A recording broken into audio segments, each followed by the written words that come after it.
प्राचीन काल में दक्षिण भारत में महिला रोपे नाम का एक नगर था। इसके राजा थे अमर शक्ति। अमर शक्ति बड़े योग्य, बुद्धिमान और प्रतापी राजा थे। उनके राज्य में प्रजा बड़े सुख से रहती थी और हर वक्त राजा का गुणगान करती थी। राजा अमर शक्ति भी हर क्षण प्रजा का ख्याल रखते थे। राज्य का कोई भी व्यक्ति अपना दुख दर्द या कोई भी समस्या लेकर राज दरबार में आ सकता था। राजा अमर शक्ति सबकी बात ध्यान से सुनते और सबको न्याय दिलाते थे। इस प्रकार महिला रूपी राज्य का धन, धान्य और समृद्धि बढ़ती जाती थी। खुद राजा अमर शक्ति की कीर्ति भी तेजी से चारों दिशाओं में फैल रही थी। पर ऐसे प्रतापी राजा अमर शक्ति भी बड़े दुखी थे। उनके दुख का कारण थे उनके बेटे। राजा अमर शक्ति के 3 बेटे थे, बहुशक्ति, उग्र शक्ति तथा अनंत शक्ति। पर ये तीनों ही राजकुमार एकदम मूर्ख, अविवेकी और संस्कार विहीन थे। उन्हें देखकर राजा का हृदय दुख से भर उठता था।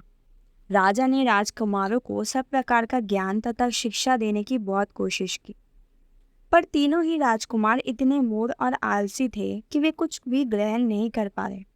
इससे राजा का हृदय पर दुख का भार बढ़ता ही जाता था। एक दिन राजा अमर शक्ति ने मंत्री के आगे अपनी चिंता प्रकट की। उन्होंने कहा, मंत्री जी, मुझे अपने जीवन में हर तरह का सुख और वैभव प्राप्त हुआ, पर मेरा हृदय अंदर ही अंदर रोता है। इसका कारण है मेरे तीनों बेटे जो एकदम मूर्ख और अविवेकी है। ऐसे पुत्रों के होने का क्या लाभ जो माता पिता की कीर्ति को बढ़ाने की बजाय उनकी छाती पर दुख का भार बनकर बैठे हैं। मैं ये सोचकर हर पल दुखी रहता हूँ कि मेरे ये अयोग्य बेटे क्या मेरे बाद राजकाल संभाल सकेंगे। मुझे उन पर जरा भी विश्वास नहीं है और इसलिए मैं इतना चिंतित और अशांत हूँ। पता नहीं मेरे इस दुख का कोई इलाज है भी या नहीं, या मैं यही दुख लेकर इस संसार से जाऊंगा। राजा अमर शक्ति का मंत्री बड़ा योग्य और समझदार था। राजा की बात सुनकर उसने कहा, महाराज, ये बात आपकी ठीक है कि अयोग्य संतान माता पिता के लिए दुख, भार और चिंता का कारण बन जाते हैं, पर ऐसा तो नहीं कि इन राजकुमारों को उचित शिक्षा देकर योग्य ना बनाया जा सके। हमारे राज्य में एक से बढ़कर एक विद्वान है। मेरा सुझाव है कि हम उन्हें दरबार में आमंत्रित करें, फिर उनसे समस्या का समाधान पूछें। वे जरूर कोई ना कोई रास्ता निकालेंगे। मंत्री की इस बात से राजा अमर शक्ति को थोड़ा चैन मिला। उन्होंने अपने आप को धीरज बंधाया कि शायद इसी तरह कोई ना कोई रास्ता निकल आएगा। उनके अयोग्य बेटे भी शिक्षा प्राप्त कर गुणवान, नीतिज्ञ और हर तरह से समझदार बन सकते हैं। अगले ही दिन मंत्री ने राज्य के 500 श्रेष्ठ विद्वानों को आमंत्रित किया। वे आकर अपने अपने आसनों पर विराजे। तब राजा अमर शक्ति ने उनका स्वागत करते हुए कहा, आपको एक आवश्यक कार्य के लिए मैंने कष्ट दिया है। मैं बहुत अधिक चिंता में हूँ, इसीलिए कि मेरे तीनों ही बेटे अयोग्य तथा संस्कार विहीन हैं। मैं ये सोचकर दुखी रहता हूँ कि अयोग्य और गुणहीन बेटों से तो पुत्रहीन होना कई ज़्यादा अच्छा है।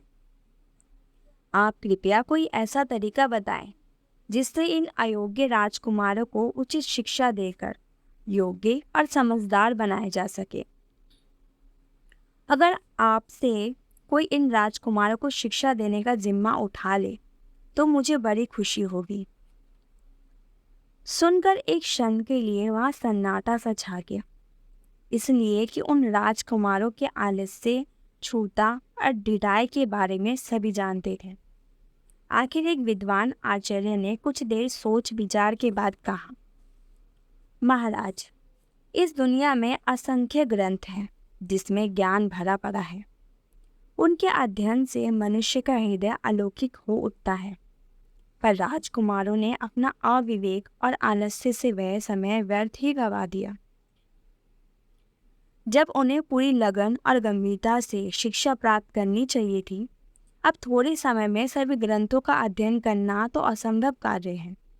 इसलिए मेरा सुझाव है कि राजकुमारों को इन ग्रंथों के अध्ययन की बजाय व्यवहार ज्ञान की शिक्षा दी जाए। इससे ये संसार के लोगों के स्वभाव, व्यवहार और अपने कर्तव्य को अच्छी तरह जान लेंगे। तब इन्हें जीवन में किसी संकट का सामना नहीं करना पड़ेगा। सभा में उपस्थित सभी विद्वानों ने एक एक करके यही बात दोहरा दी, पर किसी ने राजकुमारों को शिक्षा देने में रुचि नहीं दिखाई। इससे राजा अमरशक्ति का दुख और बढ़ गया। उन्हें लगा अब तो ये राजकुमार जीवन भर ऐसे ही अयोग्य बने रहेंगे और महिला रूपी राज्य का भविष्य भी अंधकार में ही रहेगा। पर तभी उन विद्वानों के बीच से बिजली की कौंध की तरह तेजस्वी एक वयोवृद्ध विद्वान उठे। उनका नाम था विष्णु शर्मा। उन्होंने कहा, महाराज, संसार में कुछ भी असंभव नहीं है। ये तीनों राजकुमार निश्चय ही शिक्षा ग्रहण कर सकेंगे। अगर आप अनुमति दे तो मैं उन्हें 6 महीने में जीवन के हर क्षेत्र में कुशल, योग्य और नीति ज्ञान में पारंगत बना दूंगा। वे शिक्षित होकर अपना कर्तव्य पालन और राजकाज चलाने में भी पूरी तरह योग्य हो जाएंगे। सुनते ही राजा ने अमरशक्ति को मानो नया जीवन मिल गया। वे भावना में बहते हुए बोले, हे आचार्य, अगर आपने तीनों राजकुमारों को शिक्षा देकर योग्य बना दिया तो मैं आपको 100 गांव उपहार में दूंगा। विष्णु शर्मा हंसे, बोले, महाराज, मैं 100 गांव को लेकर क्या करूंगा? इस समय जो मेरी अवस्था है इसमें मुझे किसी तरह की कोई लालसा नहीं रह गई है। पर हाँ, मैं राजकुमारों को हर प्रकार की शिक्षा देकर योग्य बनाऊंगा, क्योंकि ये मेरा कर्तव्य है। मैं इस सभा में घोषणा करता हूँ कि अगर ये राजकुमार 6 महीने में जीवन के हर क्षेत्र में योग्य, विवेकी और प्रतिभा संपन्न ना हो जाए तो आप जो भी दंड मुझे देना चाहें मुझे स्वीकार्य है। सुनकर वहां उपस्थित सभी विद्वान चकित रह गए।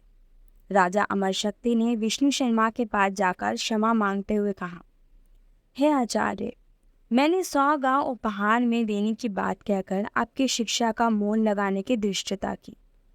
इसके लिए मैं लज्जित हूँ। आप कृपया मुझे क्षमा कर दें। मैं समझ गया हूँ कि आप महान और आदर्श शिक्षक हैं। जिस तरह सूर्य छोटे बड़े का फर्क ना करके सभी को अपना प्रकाश देता है, ऐसे ही आप भी सभी के हृदयों में ज्ञान का प्रकाश फैलाते हैं। आप धन्य हैं। मैं अपने तीनों बेटों को आपको सौंपता हूँ। आप उन्हें अपने ढंग से शिक्षित करें तो मुझे बड़ी खुशी होगी। और सचमुच विष्णु शर्मा ने अपने निराले ढंग से तीनों राजकुमारों को शिक्षा देनी शुरू की। उनका ढंग बड़ा अद्भुत था। वे राजकुमारों को भारी भरकम उपदेश देने की बजाय मजेदार कहानियां सुनाया करते थे। ये कहानियां ज़्यादातर पशु पक्षियों से जुड़ी हुई बड़ी अनोखी और जानदार कहानियां थीं। राजकुमार बड़ी रुचि से इन कहानियों को सुनते थे और इन कहानियों में खो जाते थे। आचार्य विष्णु शर्मा ने इन कहानियों में चुपके चुपके ज्ञान के जो दुर्लभ मोती पिरो दिए थे, वो भी राजकुमारों के अंतःकरण को निर्मल और प्रकाशित करने लगे थे। उनका सारा आलस्य और छूता खत्म हो गई। अविवेक और उजड़ता दूर हो गई। वे विनीत और कर्तव्य परायण हो गए। साथ ही उन्हें जीवन और संसार के लोगों के व्यवहार तथा अच्छे और बुरे लोगों की समझ भी इन कहानियों के जरिए हासिल हुई। किसी बड़े से बड़े दुख और संकट का मुकाबला किस तरह धैर्य से करे, शत्रु के छल कपट से कैसे बचे, किन्हें अपना मित्र बनाए किन्हें नहीं, और अच्छे राजा के गुण क्या हो। धीरे धीरे ये बातें भी पशु पक्षियों के जरिए उन राजकुमारों ने सीखी।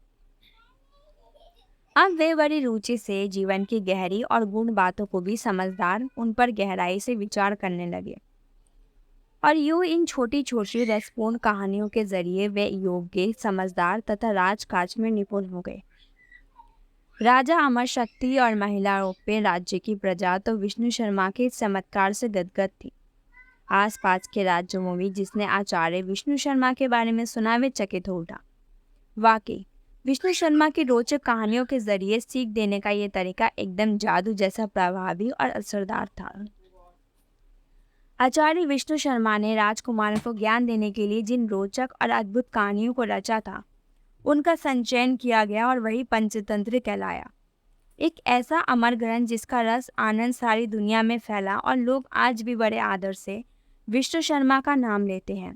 जिन्होंने कहानियों के जरिए ज्ञान देने का अनूठा और अचूक तरीका खोज निकला। कोई आश्चर्य नहीं कि आज सारी दुनिया इस अनोखे ग्रंथ और उसके रचयिता विष्णु शर्मा को बड़े आदर और सम्मान से याद करते हुए सिर झुकाती है। जैसे जैसे समय का रथ आगे बढ़ रहा है, पंचतंत्र के इन अनोखी कहानियों का प्रकाश भी और निखरता ही जाता है। धन्यवाद। कहानी अगर अच्छी लगे तो मेरे चैनल को ज़रूर सब्सक्राइब करें और लाइक करना ना भूलें। धन्यवाद।